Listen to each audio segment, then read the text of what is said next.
सभी को मेरा नमस्कार और प्रेमियों को जय सच्चिदानंद। तो आज हम स्वयं की आवाज बुक में अध्याय 12 में अभ्यास अभ्यास अभ्यास इसमें टॉपिक जानेंगे स्वतंत्र होने का चुनाव। तो इस पे प्रेम रावत जी ने क्या लिखा है उसे पढ़ेंगे, सुनेंगे और समझेंगे। तो स्टार्ट होता है यहाँ से।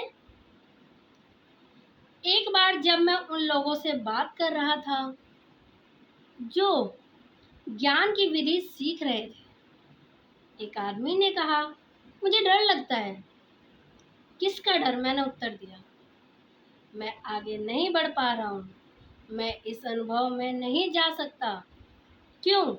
मैंने कहा, आप केवल अंदर मुड़ रहे हैं। अपने आप से मत डरो। बाद में वह मुझसे मिलने के लिए वापस आया और कहा कि वह बातचीत उसके लिए बहुत सशक्त थी, क्योंकि उसने अपने को ढीला छोड़ा और कुछ को ऊपर उड़ने दिया। मैंने उससे पूछा कि कैसा लगा। उन्होंने कहा कि ये ऐसा था जैसे अब वह जितना स्वतंत्र महसूस कर सकता था, उसकी कोई सीमा नहीं थी। कोई सीमा नहीं। आगे, स्वतंत्र होना हमारा स्वभाव है जो हमें बांधता है। वह शायद उतना विशाल नहीं है, लेकिन हमें अपने भीतर की जरूरत से जुड़ना चाहिए। क्या आप अपने अंदर की आज़ादी की जरूरत को महसूस कर सकते हैं? क्या आप अपने आप को अंदर की दिव्य शक्ति की आंखों से देखने के लिए स्वतंत्र कर सकते हैं?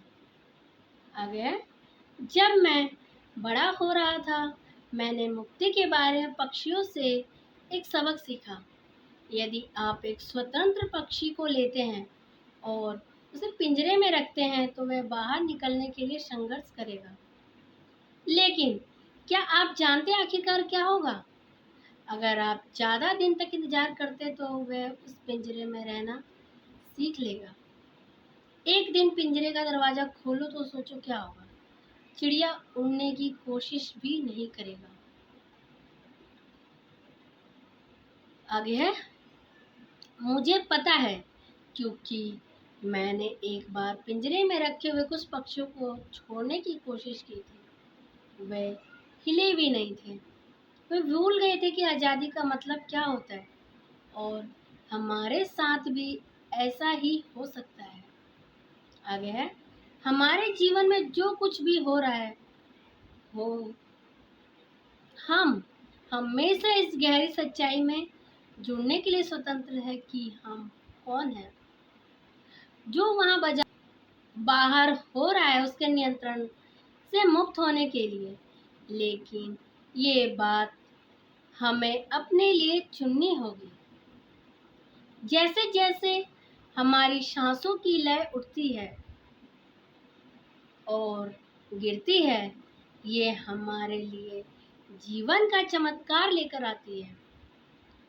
भीतर मुड़े और प्रत्येक क्षण में आप अपने भीतर की अनंत शांति से जुड़ना चुन सकते हैं। भीतर मुड़ो और तुम अपने भीतर दूर तक उड़ सकते हो। भीतर मुड़ो और दुनिया का शोर मौन हो जाता है, जिससे आप अभी के दिव्य शक्ति को सुन सकते हैं। भीतर मुड़ो और तुम स्वयं सुनोगे। शुरू कीजिए। तो ये समझने की बात है। अगर आप प्रेम रावत जी को सुनना और समझना चाहते हैं तो मैं उनका लिंक डिस्क्रिप्शन में डाल रही हूँ। आप उन्हें सुनिए, समझिए और उन्हें फॉलो कीजिए। और अगले पार्ट में लास्ट है, जो कि 12वां अध्याय खत्म हो चुका है, और उसमें हम जानेंगे प्रेम रावत जी के बारे में। बस इतना ही। धन्यवाद।